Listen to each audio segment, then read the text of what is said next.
Hi, and welcome to another episode of About the Authors TV. I'm your host, Jake Brown.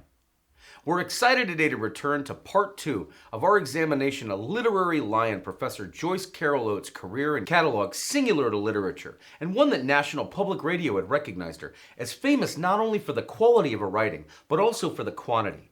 Oates has written more than 50 novels as well as a very long list of nonfiction, poetry, plays, and short stories. Violence haunts her work, and working with a diverse array of subjects, she always offers a probing look at the dark side of human nature. Impressively featured over a prolific run of inspired short story collections starting in 1980 with A Sentimental Education, that continued over the next 2 decades with Last Days, Stories in 1984, Wild Saturday in 1984, Raven's Wings in 1986, The Assigned Nation in 1988, Oates in Exile in 1990, Heat and Other Stories in 1991, Where Is Here in 1992, Where Are You Going? Where Have You Been? Selected Early Stories in 1993, and The Collector of Hearts, New Tales of the Grotesque in 1998. Like past works, this glorious era of Oates' writing filtered down easily into the mainstream, with millions of readers around the world tuning in each time a new work hit bookstores. With Newsweek admiring the fact that, like the most important modern writers, Joyce proust man, she has an absolute identification with her material, the spirit of a society at a crucial point in its history. While the New Yorker admired that what distinguishes Oates' records is not just longevity but doggedness. She produced an amazing run of books starting in the mid-1980s with a similar emphasis on history and autobiography, over a library of new full-length fiction that began with Angel of Light in 1981, A Bloodsmore Romance in 1982, Mysteries of Winterthurn in 1984, Solstice in 1985, Mariah, A Life in 1986, You Must Remember This in 1987, American Appetites in 1989, Because It Is Bitter and Because It Is My Heart in 1990, Foxfire, Confessions of a Girl Gang in 1993, adapted into a hit film in 1996, I Locked My Door Upon Myself, The Rise of Life on Earth, and Blackwater, What I Live For in 1994, We Were the Mulvaneys in 1996, Man Crazy in 1997, My Heart Laid Bare in 1998, and Broken Heart Blues to close out the 1990s. And once again, we're so privileged she joins us today to reminisce on creating some of her favorite highlights. Joyce, welcome back. It's an absolute honor to have you again. USA Today in a cover story brought deserved attention to their opinion that you're one of the few American writers who moves smoothly between genres, achieving critical and commercial success in very different arenas. In your case, literary fiction and suspense thrillers. And in that spirit, we're curious what first drew you within the realm of magical realism to begin writing Bellflower, and how the rest of the gothic saga of novels bloomed to life inspirationally from there, including Bloodsmore Romance, Mysteries of Winterthurn, My Heart Laid Bare and Accursed. My heart, because I spent so much time with it. But my novel Bellflower was also a long novel. That may have been the first long novel that I wrote. It's substantially longer than its predecessors, So those novels that are long, they end up being like 4 or 5 short novels put together. You usually end up with a period of time that the duration is fairly long. I don't remember the exact time of the Gothic novels. There's a quartet of novels. But I would guess like 20 years, 30 years are going by. So you start with a character that's a child and the character grows up. And all that presents a good deal of, I think, excitement, but also a kind of anxiety, whether you can continue and sustain this language for so long. Writing a short story is more like going for a short run, it's a sprint. But the novel is like a marathon, and you need a kind of stamina and strength to keep going. And it's a vision of the ending before you begin. Variety had spotlighted you by then as an author who'd established herself as a ruthless observer of American society. And whether we're talking about the writing of powerful works like Angel of Light, Solstice, Mariah, A Life, You Must Remember This, or American Appetites, would you give viewers a sense of how intense a connection you feel to your work while you're writing? The intense emotional feelings that we have once in a while in our lives connected with other people, emotional scenes or scenes of great happiness or scenes of great sorrow, scenes where you break into tears and are crying.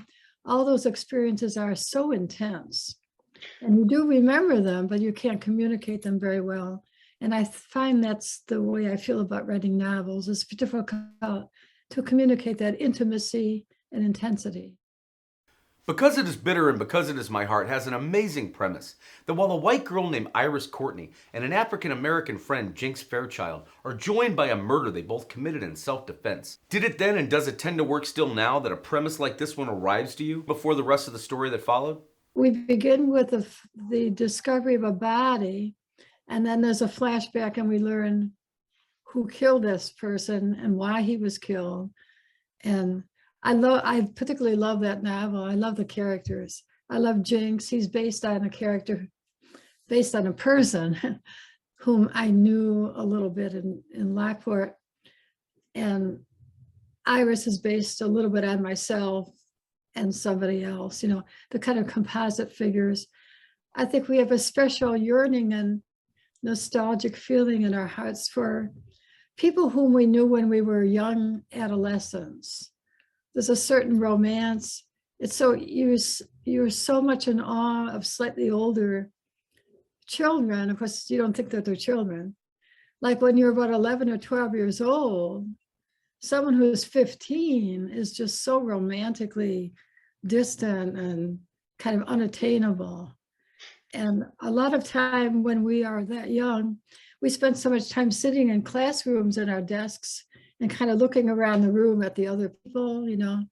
I don't think there's a time in life after that where we spend so much time kind of trapped in one place and looking at other people, and then sort of walking in the corridors of the school and seeing these faces. It almost replicates the opening moments of falling asleep, where a lot of faces come toward us. These what are called hypnagogic images, I think they're called, the succession of faces. And I think when we get older, especially after we're married or have families or have jobs, I don't think we're so open to romance and nostalgia as when we're that young. When we examine the writing of Firefox, Confessions of a Girl Gang, which dazzled critics like the Washington Post, who found this to be a wonderful, beautiful, and vivid work, and where the Los Angeles Times discovered a riveting whirlwind of a profound novel, here you're telling the story from multiple points of view and a large ensemble of teenagers like Maddie Monkey, Goldie, Lana, Rita, and Legs Sadowski. How vividly do you tend to feel the characters' personalities coming to life in your imagination as you begin writing? Yes, that's a good example of girls of sort of middle school, high school, young high school girls, 13, 14, 15 years old. Yeah, I think that our emotions are very intense. People are very emotional. They are, I don't know about boys. I would guess boys were too, but girls are very emotional. Girls can burst into tears, burst into a fit of giggling, be very nasty, be very frightened, be very depressed. Girls that age can be extremely depressed. Really almost suicidal. But then the phone rings and that mood is cast off. The moods are cast off like sweaters. And then tomorrow's a different day. And then the next day after that, something happens. It just seems like you're on an emotional roller coaster, and you truly don't know what things will be like tomorrow. However, when we get older, I think there's much more of a plateau. It's more like a plateau of emotion, rather than the roller coaster. So that's good, but it's also bland. It's more predictable. Oprah Winfrey's Oprah.com showered praise, like so many who read it, down on We Were the Mulvaneys, where they observed that Oates writes with piercing clarity and a deep sympathy of the dissolution of an American family and of an American way of life. The Mulvaneys, parents Mike and Corrine, children Mikey Jr., Patrick, Marianne, and Judd, seem to lead an almost charmed life on their rambling farm outside a small town in upstate New York. Then on Valentine's Day in 1976, a high school senior raped the Mulvaneys' beautiful, kind, and sweet-natured daughter Marianne, and the bottom fell out of their world. Oates deftly and heartbreakingly traces the impact of the attack on each member of this family. As in previous works, Oates here covers many years and retraces the complicated, twisting paths that bring her characters to their present plight. But We Were the Mulvaneys departs from earlier works in the brilliance and vividness with which it evokes the tensions and pleasures of family life and family relationships. The book is also packed with images and ideas of the decades it covers, the music, products, politics, social norms, and more of the late 1950s through the early 1990s. This large, sharply etched, immensely readable book is an examination of the American dream and of the harsh but beautiful realities that have transformed that dream over the past 4 decades. This is at once a richly textured novel of the family life and love. A master of her craft, the author weaves a seamless web in which ideas blend perfectly with plot. Amid all of that wonder at work within the story as it's progressing, do you tend to have a vision of the ending before you arrive there in its telling? Yes, before I start a novel, I always know the ending. So a novel that's about a family disintegrating would probably then be about a family coming back together in some broken but emotionally engaging way. So that I think in real life, families do break up, and then somebody may die, like the father, the patriarch, who'd been so strong and controlling. The patriarch of the family may pass away, and then everything's different. And then the components come back together again, and it's like a new family. And I've seen that happen over a period of time. People draw apart, and then they may come together again. There's a certain mysterious, it's like magnetism. At a certain point, people will forgive each other. I think especially elderly people who had had some difficulty when they were younger, they just think, well, that wasn't so important. Why did we care about it? And they come back together again. Along with being awarded the Penn Malamute Award for Excellence in the Art of the Short Story and the Ray Award for the Short Story in 1990, your novellas have long been as admired as the rest of your catalog. From the New York Times calling 1980's I Locked My Door Upon Myself as possessing the power of legend, where similar praise fell on The Rise of Life on Earth in 1991 and Blackwater in 1992, which was notably nominated for both the Pulitzer Prize and the National Book Award, and where The New Yorker admired the way its power of evocation is remarkable. Please share a bit with viewers about what drew you to first write this Roman à clef to the Teddy Kennedy Chappaquiddick tragedy, and within those murky waters that surrounded the story. When did you first hear the voice of Kelly Kelleher beginning to tell you her story? Kelly was more like a student age. For me, she represented the younger generation, students who were my students, young women who are extremely, very optimistic about changing the world and wanting to get involved in politics in some activist way. So Kelly Kelleher wants to be an activist. Today, if she were alive, she would be involved in climate change reform. Climate change education and environmental